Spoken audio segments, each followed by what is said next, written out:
നമ്മളുടെ മലയാളികളുടെ ഒരു മനസ്സ് എന്ന് പറയുന്നത് എന്തെങ്കിലും ഒരു ദുരന്തം നമ്മൾ ജനങ്ങൾ എല്ലാവരും കൂടെ ഒറ്റക്കെട്ടായിട്ട് ഒരുമിച്ച് ചെയ്യുന്ന ആ ജനങ്ങൾ, ആ വയനാട്ടിലെ നാട്ടുകാർക്ക് എന്തൊക്കെ സഹായങ്ങളും എത്രയൊക്കെ വീടുകൾ വെച്ച് കൊടുത്താലും എത്രയൊക്കെ കോടി രൂപ ആ നാടിന് വേണ്ടി ഓരോരുത്തരും ചെലവാക്കിയാലും തിരിച്ചെടുക്കാനും തിരിച്ചു കൊടുക്കാനും പറ്റാത്ത ഒരു കാര്യം എന്ന് പറഞ്ഞിട്ട് അവർ ജീവന് തുല്യം സ്നേഹിച്ച ആൾക്കാർ, സ്വന്തം ഭാര്യ, സ്വന്തം അമ്മ, സ്വന്തം അച്ഛൻ, മക്കള്,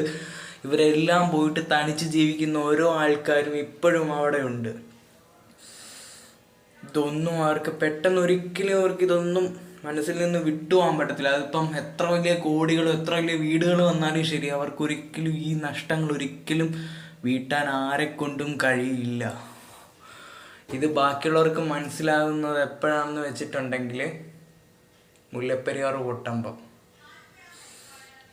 ഒരു വീഡിയോയ്ക്കകത്ത് ഒരുത്തൻ ചിരിച്ചു